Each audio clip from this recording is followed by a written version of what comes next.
how long you were a VA before you decided to niche down to this. Like, give her your quick timeline again. Okay, so I started I started in January of 19. I didn't really like make it official until about March of 19, where I was like, okay, this is what I really want to do.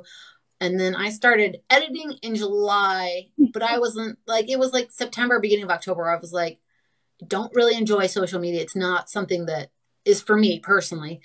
And so I was like, I really want to just do podcast editing. I guess so all in all, I mean, it was maybe 9 months from when I started to when I was like, this is what I really like to do. But it gives me the flexibility because like when I was doing social media, I was having to be on, like Instagram, Facebook, Monday through Friday at certain times, because that's when my clients needed to be posting and engaging and I'm like, it didn't give a lot of flexibility for me because I'm like, I have to either be around or on my phone. And I'm like, with this, at least I know I can be like, okay, I do most of my work. Like I do a lot of my work on Sundays and Tuesdays now. Yeah. What do you use to do the editing? What software? I use GarageBand. So I have a Mac. So I use GarageBand. If you don't have a Mac, there is a thing called Audacity. It's free and you can download it to any type of, computer and it will work on there. I've done a little bit of work in there. Like I've used it to do some noise reduction where if your computer fan is on and you can hear those in like an episode, you want to take that stuff out.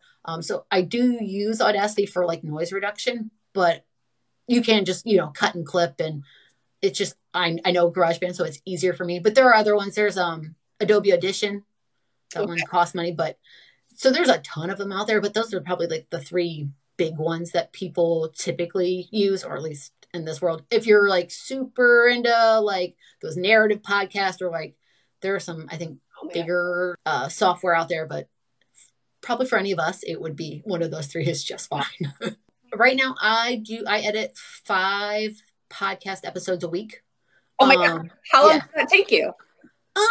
It honestly it depends a lot on the length of the episode. A lot of things come with practice because a lot of people don't want to hear you say like all the time or, because you're trying to get your thoughts together. So if you're having to clip out those things a lot or just in general, like if you start stuttering or if I can clip it out, like it's great, but it's having to listen to it. So once you start to really usually, know like how they talk or the way they want it to flow, you can usually get it down to about maybe a 1-to-2 ratio. So for every minute of actual episode, like, of audio, it probably takes about 2.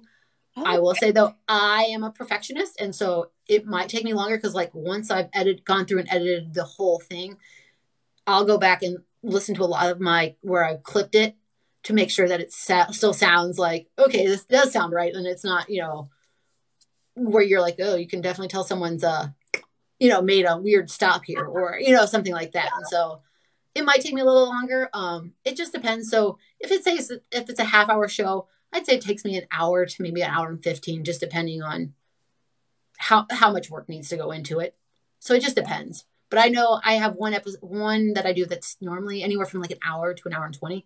So that's like a 3-hour process, 2 to 3, depending on and especially if you have guests, sometimes it's more work just to get, between you and the guest and how, the talking. So it just depends. Yes. I have a quick logistical question. How do you know you have a podcast ready for you? Is it in a Google Doc, a Dropbox? Like how do you get sent the podcast?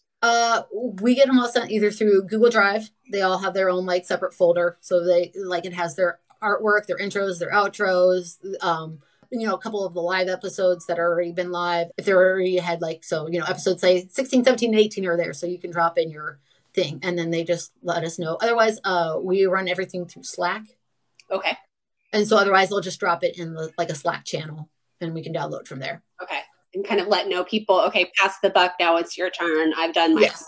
Yeah. How does a launch really differ from, I know you want to release a couple at a time, but I'm just thinking out loud, how does that really differ? Like, do they need more hand holding? I guess they need cover art. Yeah. It's more hand holding.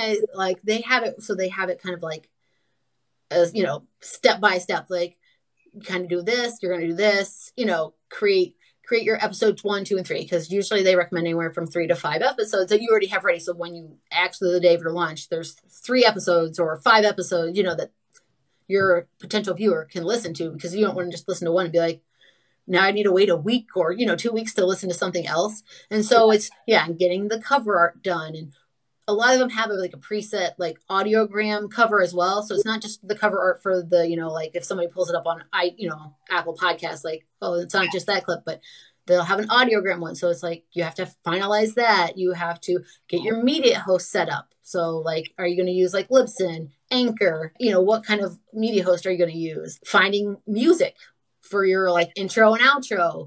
Are you going to talk in your intro and outro? Or you're like, I don't want to, I don't want to be the voice in the intro outro. Like, are you going to find somebody else to do the intro?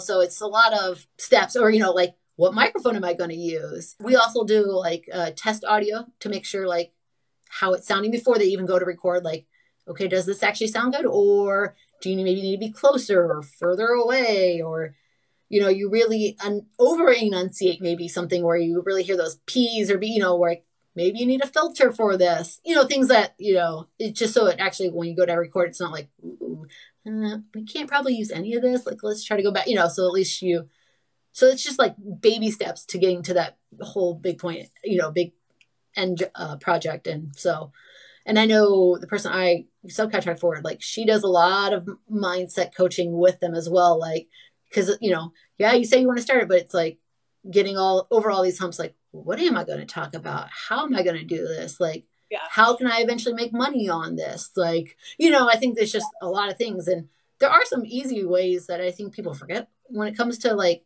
you potentially making money off your own podcast. Mm-hmm.